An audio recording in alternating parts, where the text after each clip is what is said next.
Senator Rounds of South Dakota is recognized. Thank you, Mr. Chairman, and Secretary Yellen. Welcome to the committee.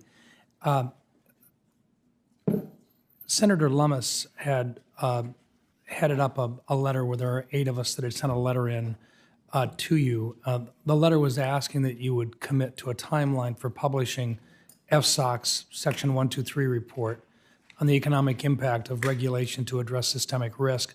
The analysis is critical at a time when financial regulators are pursuing complex changes to all parts of the financial system. The report is 3 years overdue, and your response to the letter would be requested fairly quickly. I would encourage you to direct the Council to meet its statutory obligations in the next 6 months, and I would ask unanimous consent from the committee, Mr. Chairman, that the letter be entered into the record. Thank you, Mr. Chairman. Madam Secretary, I'm just going to start out, like I said, I got to ask you an easy one first. The FSOC 2023 annual report stated U.S. banks to continue to have sound levels of regulatory capital and healthy levels of profitability while maintaining ample liquidity buffers. As the chairwoman of the council, I think you would probably agree with the statement, correct? Okay. I also know that in the past you've been very careful not to get into the middle of discussing the Basel III endgame discussions. I presume at this stage of the game you don't want to comment on that at this point. That's correct. Okay, thank you. Nonetheless, it does seem to me that the fact that we make it very clear that the banks right now have sound levels of regulatory capital and healthy levels of profitability while maintaining ample liquidity buffers would seem to suggest that we may not need a whole lot of additional changes with regard to the Basel III endgame proposals. Secretary Yellen, fair to say that probably our government is not on a fiscally responsible path right now?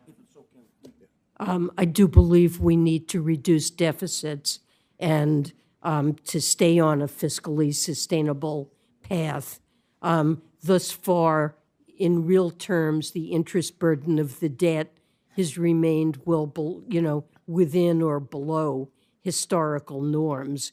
And the president's budget last year suggested substantial deficit reduction that would continue to hold the level of interest expense at comfortable levels. But we would need to work together to try to achieve those savings. You know, I recognizing as part of the administration that that's part of the messaging that's out there, but it seems to me that the debt service costs on the Treasury securities increased by $237 billion year over year.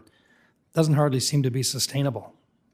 Well, short-term interest rates have risen considerably as the Fed has tightened monetary policy. The expectations of, and actually long-term rates have risen too, but by somewhat less. The expectations of most forecasters and of CBO's recent analysis suggested that while interest rates are expected to be above the very low levels that they were at prior to the financial crisis, they are expected to decline somewhat. I'd like to explore that just a little bit. My understanding is that to accommodate for the rising cost of servicing our debt, the Treasury Department announced last week another increase of its longer-dated debt auctions. If we don't course correct, the federal deficit may very well reach a point where no one's willing to take on our government-issued debt. Is that a possibility? It could, in an extreme case, be a possibility. I see no sign of that now. Our debt is highly valued, is the soundest and most liquid asset, not only for Americans, but around the world.